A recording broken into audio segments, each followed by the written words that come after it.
How to stop carb cravings on keto, coming right up.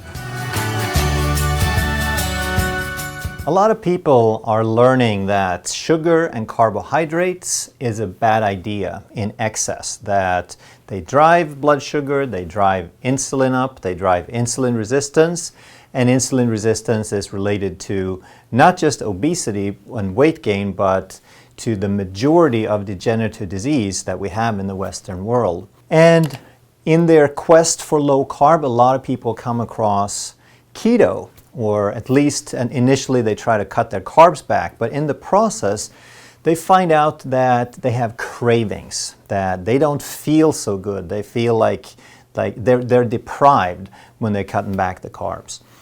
So when you have a craving, that's really about two things.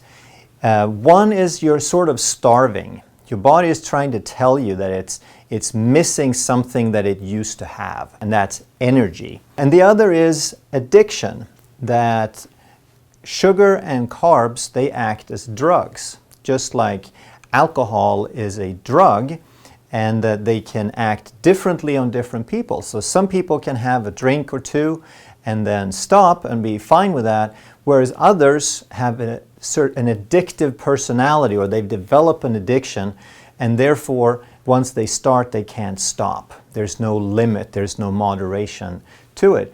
And carbs are the same way. For some people, where the addiction is very great, they just can't have a little bit.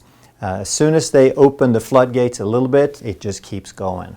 And as far as the starving part, if you've taught your body how to depend on carbohydrates, if you have fed it the average standard diet, the way Americans have been eating for the last 30, 40 years, which is 300 to 400 grams of carbohydrate per day, most of it's sugar and refined dead carbohydrates, then you've taught your body to live on very, very simple fuel.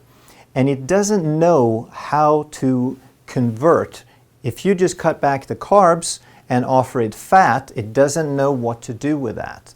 You've gone too long, so you have to gradually re-educate your machinery. Your metabolic machinery knows how to use carbs, it doesn't know how to use fat. So when you all of a sudden just pull the rug out from under it and you eliminate the carbs, you leave it with nothing. You took away the only thing that it knew how to use for fuel and to maintain blood sugar. Now you took it away, so your body is left with nothing.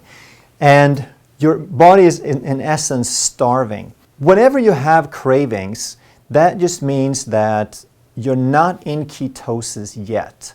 Okay? Once you're in ketosis, your body knows how to burn fat for fuel, and the ketones is a byproduct of that. It's the evidence that you're in fat burning, that you're fat adapted. And if you have cravings, that means you're not there yet. And the primary reason is that you haven't cut your carbs low enough, that you think you're really low carb because you've gone from 300 to 400 grams, maybe down to 50 or 60, which is really low compared to what you used to do, but it's still not low enough. It's still enough carbohydrate to drive enough insulin that you're not getting insulin sensitive and starting to burn that fat for fuel. If you're close and you've already kind of started, then I would suggest just make sure that you get down below 20 and hang in there for a few days and see how it goes. If you're not quite there, depending on where you are, you may or may not be ready for that. So how do we get into ketosis? And there are two basic ways, and there's different proponents for and arguments for each way. Some people say do it suddenly. From wherever you are, just cut out all the carbs, go in hardcore, just get it over with. In 5 to 7 days, you'll be feeling a lot better. Your body will be fat adapted, you won't have the carb cravings. And that's true for some people. Some people will take a little bit longer, and others can get it done in 2 to 3 days. But a lot of these people, again, depending on how big of a jump they took, they're going to get the keto flu, which is, I did a video on that explaining in more detail, but it's basically just the body's reaction to changing really, really fast. The big thing though is, in my mind, it's not that this can't be done or isn't a good idea that to get it done the quickest, but you don't have a habit yet.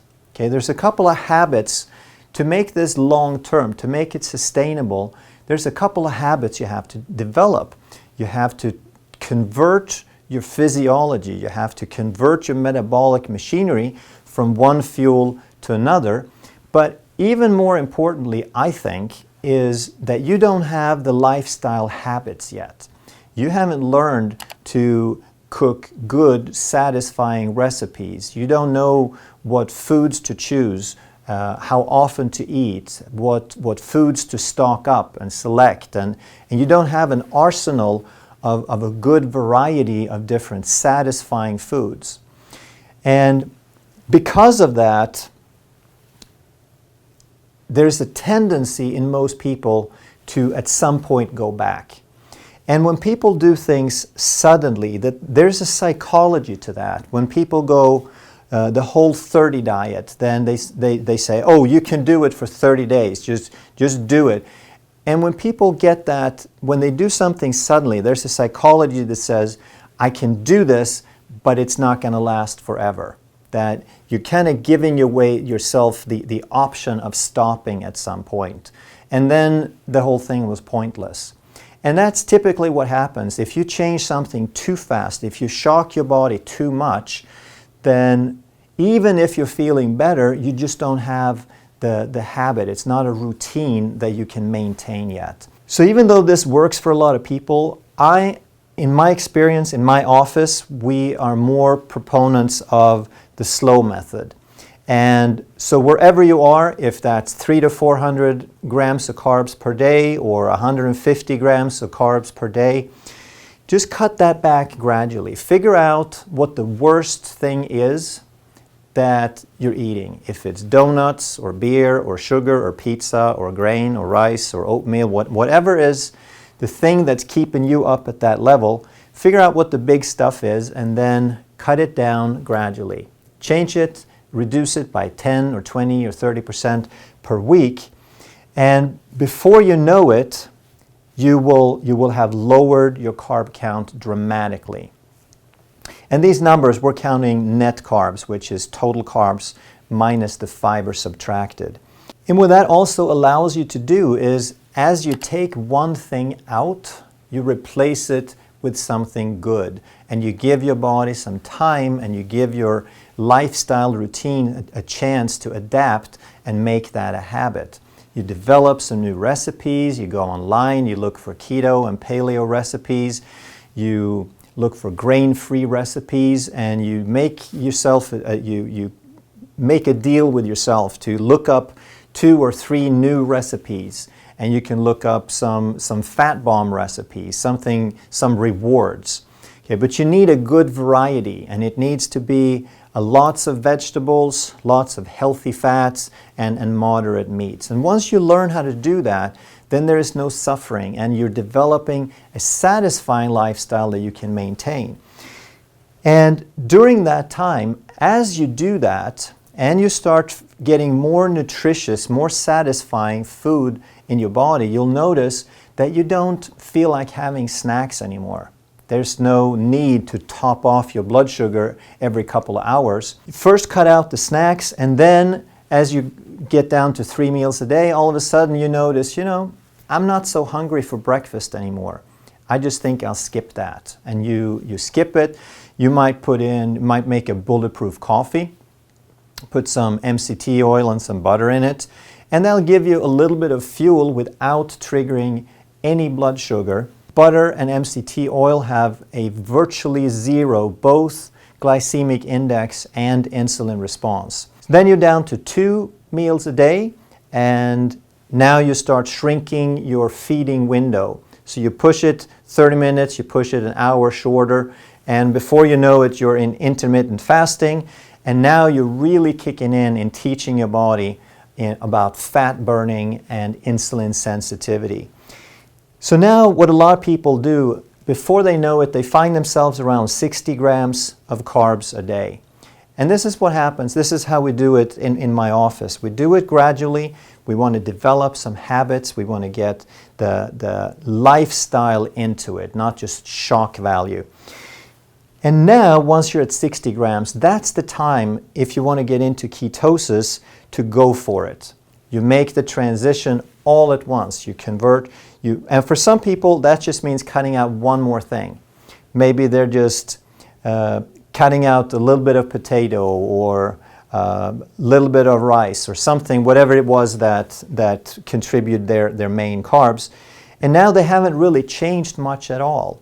So there's no huge shock for the body. There's no big transition for your physiology.